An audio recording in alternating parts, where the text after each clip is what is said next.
because of this the largest of this place. But we might need to do some small weeding. Bí àwọn ẹ̀fọ́ yìí sìn ó ti lọ, ìgbín ò lè jẹ, á kàn máa gbó síbẹ̀ ni. So all this, although no, yeah, nǹkan tí mo tún wò náà nìyẹn. Kó kù. Mi mọ̀ pé ewédú máa ń ga báyìí. Who would have believed pé ewédú lè? In fact, ó ga tán ni. Ó ga tán. Wow. Oh, mà ní mo dúró tì yìí. In fact, ó ga jù. Wow. This is the first time I'm seeing a thick tree. This one self is okay. Àwọn tó máa ń ta ewédú. Ẹ gbà mí. This is the first time I'm seeing ewédú this store. Ó pọ̀. Ṣá lè wọlé? Fine. Mo máa ń wọlé kọlẹ̀. Okay. Wọ́n jẹun dáadáa lánàá. So next thing báyìí ni kéèyàn kàn kó àwọn tray yẹn. In fact, bí ìgbà tí wọ́n wà natural. In fact, they are just enjoying themselves. Wọ́n grow gan-an. Ìgbà tán supply ìgbín yẹn, it was here. See. Okay, ẹ ti rí àbí? Mo ti rí. How do you see it? Ibi tí shell yìí wà yìí. Ibẹ̀ ni supply yẹn, ibẹ̀ ló wà nígbà tó gbé wá. So from here to here now it has added this amount of shells. So it means that they have a lot to eat. And feed yẹn náà. Feed yẹn náà. Wọ́n ti ń jẹ dáadáa. Feed.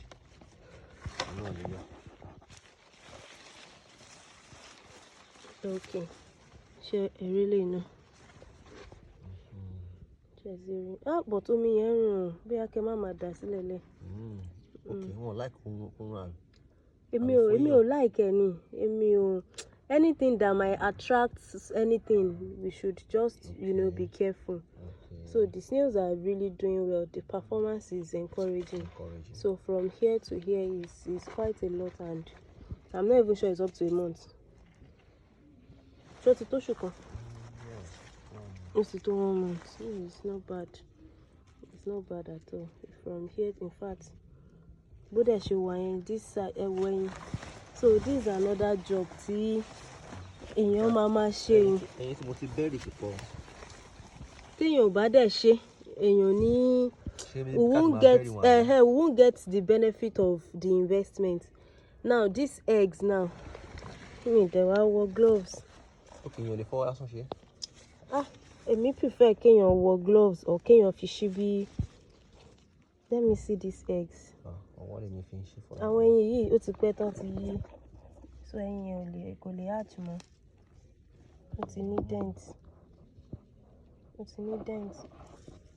So iṣẹ́ yẹn náà, iṣẹ́ greenhouse náà tún le.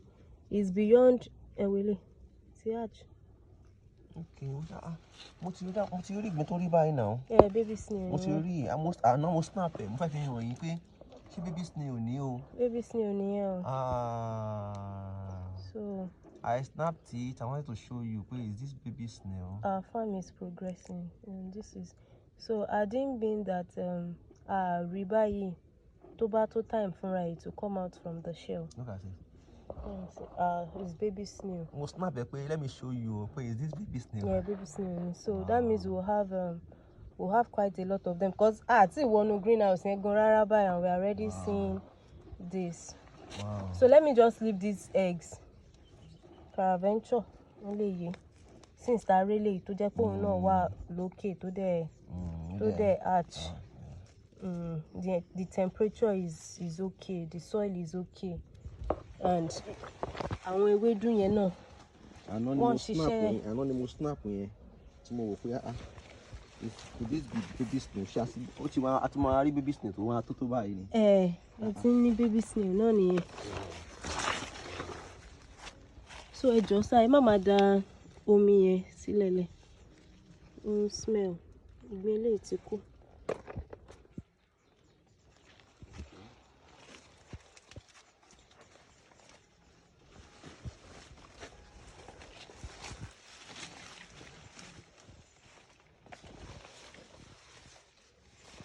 so many ewédú.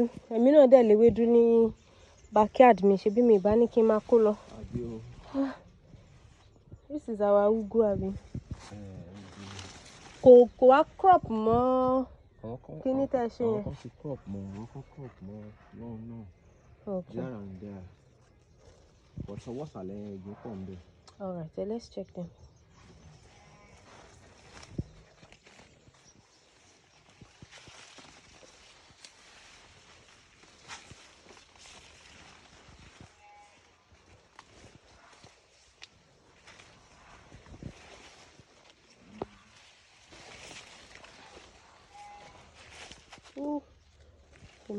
So, about baby snails by one has to be very careful.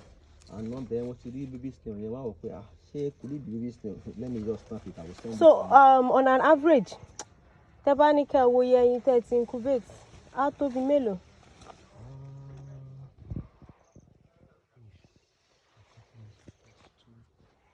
Could be less than 40. Could take more. No, sir. Yeah, tell any accurate figure. Because there are some that the snail. I have some here that let me see. Okay. Oh, okay. She die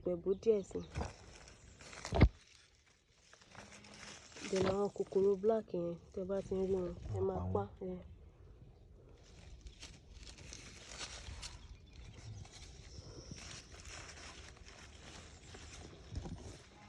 Then the manual tefisino, it helps. Okay, manual.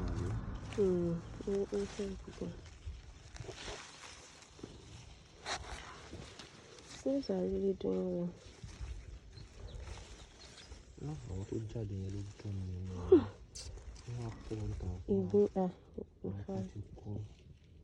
Ìgbín ò mà lójú tì. Tó bá ti rí room of escape báyìí ìgbà yẹn lẹ máa mọ̀ pé they are actually not slow animals. They are not slow. Down there. Down the fence. Can you imagine? Tí wọ́n bá ṣe wo bí àwọn ọ̀gẹ̀dẹ̀ yẹn gan. Okay, I take him over. Let me allow you to pass. Okay. Oops.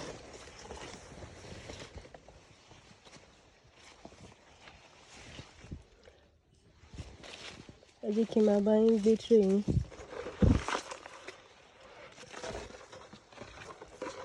I'm not dying. Fat. Mo fẹ́ lè believe pé ewédú lélẹ̀. Eléyìí ẹ̀fọ́ lòun jẹ́ ń tiẹ̀. Ẹrẹ́nu ẹ̀.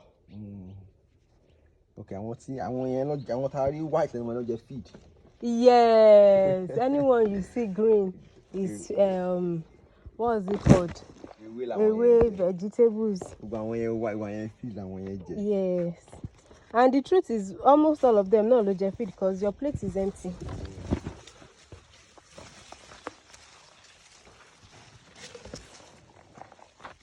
The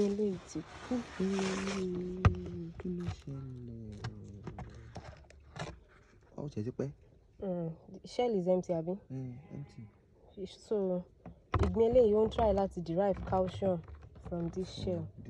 So thank God I came with calcium for you. Can mix it for.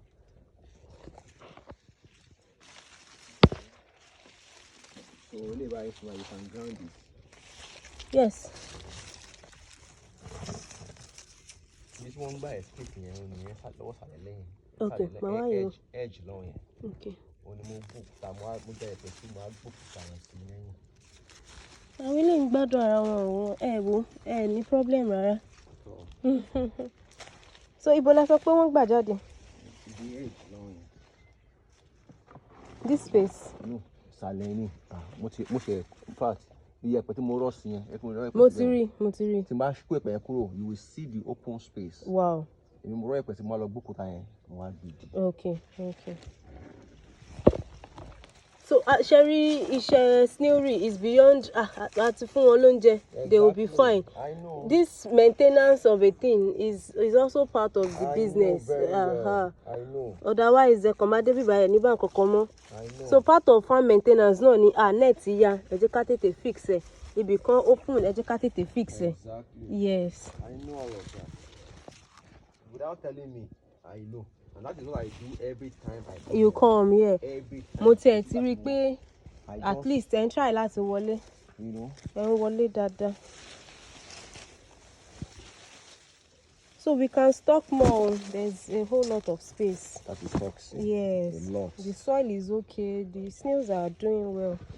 So mortality ẹyọkan méjì is inevitable. Exactly. Ẹyọkan méjì náà ni mo rí. Yeah.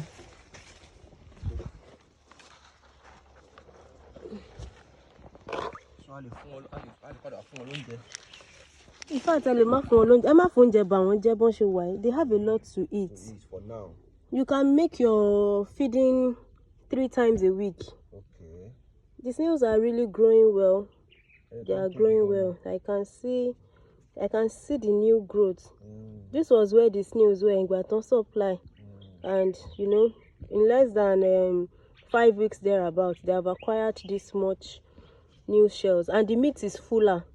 So with this now, mote like our supply because most of them will yeri. Okay. So they will drop eggs gone very soon. And the fact that we have even started getting baby snails is an encouragement. We can't know the specific numbers of snails we have here for now, and very soon baby snails everywhere. We won't be able to know how many. Baby snails. Side bullet baby snails. Side so my joy okay, let me just snap it. I will send it to you. So Tebatin spots eggs. Just be incubating them. Just cover it. The soil is moist. Oh my arch. Go see problem. I'm so shocked. She